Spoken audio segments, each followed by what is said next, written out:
奕晨，我發現很多外國人開始學中文的時候，好像都會害怕同一件事，而且很有意思的是，不管他們來自哪個國家，答案都差不多。漢字。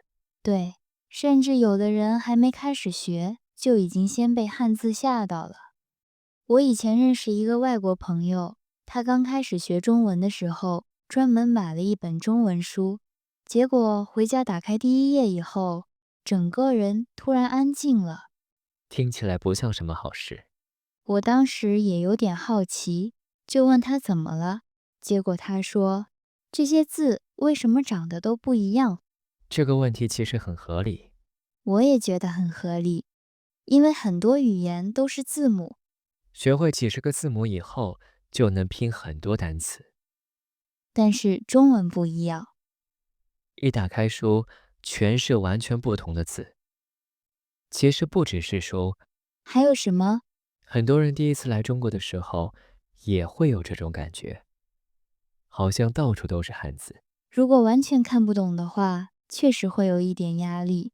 所以很多人一開始都會覺得漢字一定是學中文最難的部分。不過後來我發現一個很有意思的現象。什麼現象，月寧？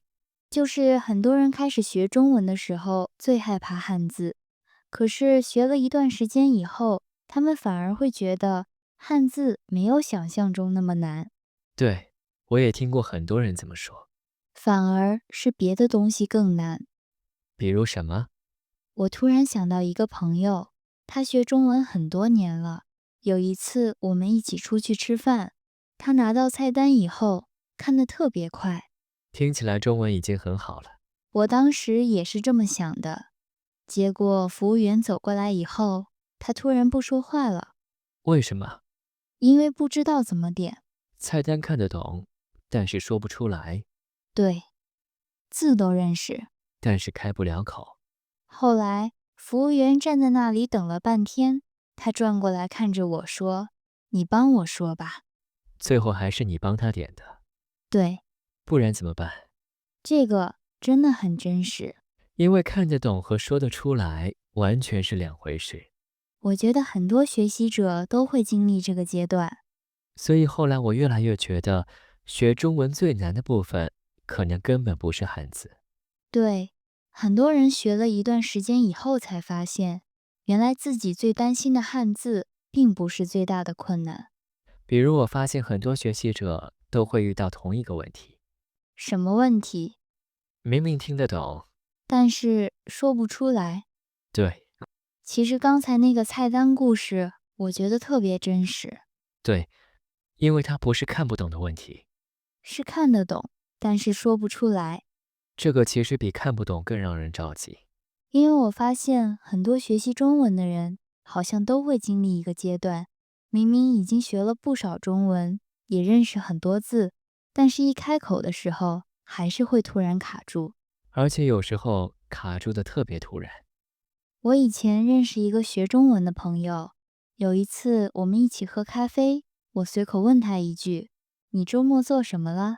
很正常的問題。特別正常。我本來以為他會馬上回答，結果他說話之前先看了我幾秒鐘，開始緊張了。對，後來他說了一句話，我到現在都記得。他說什麼？他說：“我知道你在問什麼，但是我不知道怎麼回答。”這個真的太真實了。因為他其實已經想到答案了，但是不知道怎麼用中文說出來。對。我覺得很多學習者都會遇到這個階段，明明能聽懂不少中文，但是一聊天就會突然卡住。而且最有意思的是，一個人在家的時候好像沒問題，這個我也發現了。平時覺得中文還不錯，結果真的開始聊天的時候，水平突然掉了一半。有的人平時能說完整的句子，聊天的時候只剩下對、可以、沒問題，特別像手機突然進入省電模式。這個比喻還挺形象的。而且我發現，不只是聊天的時候會這樣，還有什麼時候？微信語音。哈哈，這個真的很真實。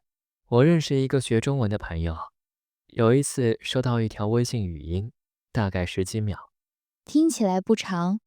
對，結果他聽了6遍。後來聽懂了嗎？聽懂了。那不是很好嗎？問題是，他又花了10分鐘想怎麼回復，因為不知道怎麼說。對，所以我後來越來越覺得，聽得懂和說得出來真的是2件不同的事情。而且很多學習者都會經歷這個階段。不過說到這裡，我覺得還有一個特別有意思的問題。什麼問題？很多學習者明明已經學了很久中文，而且認識很多字，但是中國人一開口，他們還是會覺得太快了。而且最奇怪的是，你認識每一個字，對，但是連在一起以後，突然就聽不懂了。我認識一個學習中文的人，他跟我說過一句特別有意思的話。什麼話？他說，我聽中國人說話的時候，每個字我都認識。然後呢？但是他們好像從來不一個一個說。剛才你說的那句話，我覺得特別有意思。哪一句？每個字都認識，但是連在一起就聽不懂了。我真的聽很多學習中文的人說過這句話。而且最有意思的是，說這句話的人往往已經學了很久中文了。對，有的人已經能看書了，也認識很多漢字了。可是中國人一開口，他們還是會覺得太快。最難受的是，你明明認識那些字，結果一句話出來，還是跟不上。我以前認識一個學中文的朋友，有一次我們一起坐地鐵，他突然問我一個問題。什麼問題？聽起來好像發生了什麼有意思的事情。他說：“你們中國人平時真的這樣說話嗎？”哈哈，我大概已經猜到後面要說什麼了。我當時也有點奇怪，就問他怎麼了。結果他說，剛才旁邊2個人聊天，他一句都沒聽懂。一句都沒聽懂，這聽起來有點誇張。對，我當時也是這麼想的。後來我仔細想了一下，那2個人聊的其實特別簡單。比如什麼？就是晚上吃什麼，下班以後去哪兒之類的話題。都是特別日常的內容。對，完全不是複雜的話題。那後來他怎麼說？他說了一句話，我到現在都記得。他說，課本裡的中文我認識，可是現實裡的中文跑得太快了。哈哈，這個形容還挺準確的。我覺得也是。我突然想到一個特別典型的例子。有一次，幾個朋友約吃飯，其中一個人發消息說，老地方。然後呢？另一個人回了一句，行。就這樣。對，聊天記錄到這裡就結束了。哈哈，那學習中文的人看到應該很崩潰。因為他可能馬上會有很多問題。什麼地方？幾點見？誰去？結果中國人已經約好了。說不定已經在路上了。哈哈，這個我相信。不過我發現一個特別有意思的現象。什麼現象？是不是又跟學習中文的人有關？對，很多學習者剛開始的時候都會抱怨中國人說話太快。最有意思的是，學了幾年以後，他們還是會抱怨。哈哈，這倒是真的。不過有一點我覺得挺有意思的。什麼？很多學習者後來會發現，那些以前覺得特別快的中文，慢慢也能聽懂了。而且中國人並沒有突然說慢一點。對，速度沒變，變的是自己。這句話我很喜歡。不過說到這裡，我發現很多學習者後來還會遇到另外一個問題。什麼問題？認識的單詞已經不少了，但是聊天的時候還是會經常卡住。這個我也發現了。為什麼會這樣呢？剛才你說的問題，我覺得很多學習中文的人應該都遇到過。哪個問題？認識的單詞已經不少了，但是聊天的時候還是會經常卡住。對，而且最奇怪的是，很多人根本不是單詞太少，那是什麼問題？他們認識的單詞越來越多，可是真正聊天的時候，會用的還是那幾個。這個現象我也發現過。我認識一個學習中文的朋友，有一次我們聊天，他突然問我一句話。他說什麼？他說：“為什麼我學了這麼多單詞，聊天的時候還是只會用那幾個？”這個問題我好像聽過很多次。對，他說自己平時背單詞特別認真，今天背10個，明天再背10個。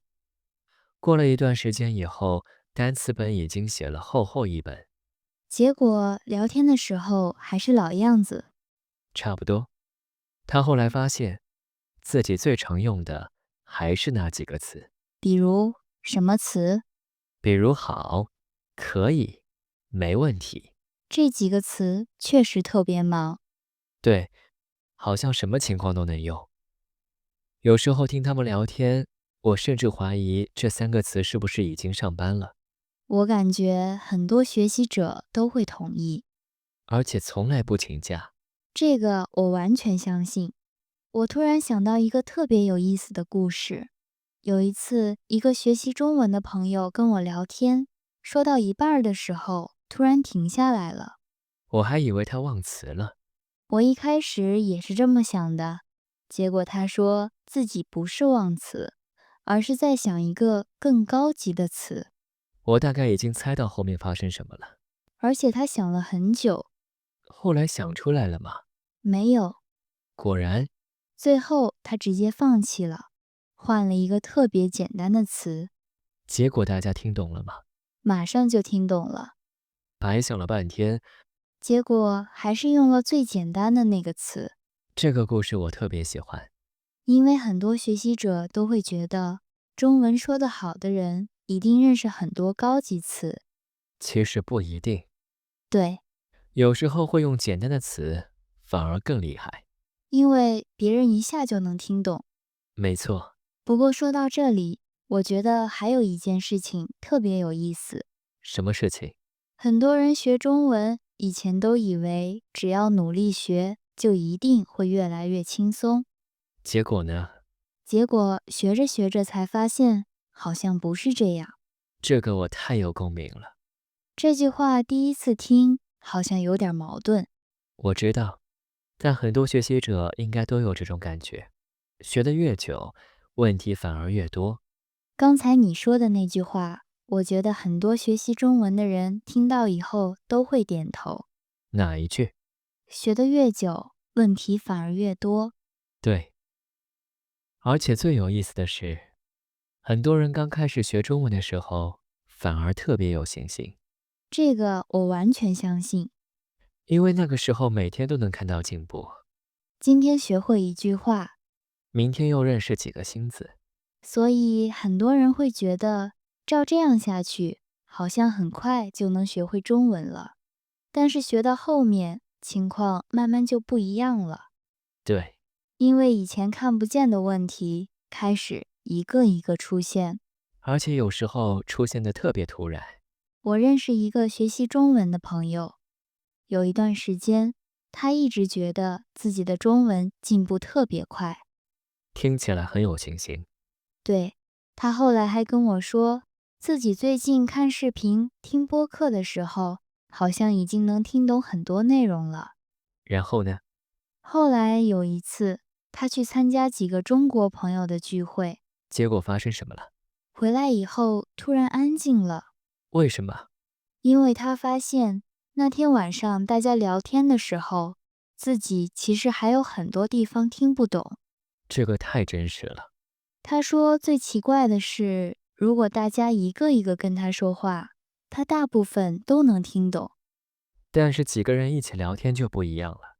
對，話題換得特別快，而且大家經常說到一半就跳到下一個話題。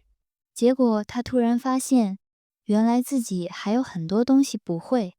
結果突然發現前面還有很長的路。我覺得這特別像爬山。怎麼說？剛開始覺得快到山頂了，結果走上去才發現後面還有一座山。對，這個比喻還挺準確，有時候甚至會讓人懷疑自己是不是沒有進步，甚至會覺得自己退步了。但我後來發現，其實不是這樣。我也這麼覺得，因為很多時候你不是退步了，而是看得更清楚了，以前看不見的問題，現在能看見了，所以才會覺得問題變多。這句話我特別喜歡。我也是。所以問題變多不一定是壞事，有時候恰恰說明你已經進步了。而且我覺得還有一個特別重要的事情。什麼事情？很多學習者因為太害怕犯錯，所以越來越不敢開口。這個現象真的特別常見。但是我後來發現，中文說錯了，好像也沒有那麼可怕。這個話題我喜歡。剛才我們說到，很多學習者學得越久，反而越不敢開口。這個現象真的特別常見。而且我發現，有時候中文越好的人，反而越容易這樣。因為要求越來越高。對，剛開始學中文的時候，說一句算一句。後來就不一樣了。後來總想說得更準確一點。結果想來想去，最後什麼都沒說。我認識一個學習中文的朋友就是這樣。怎麼了？有一次我們幾個人聊天，然後呢？他說自己昨天晚上特別累。聽起來很正常。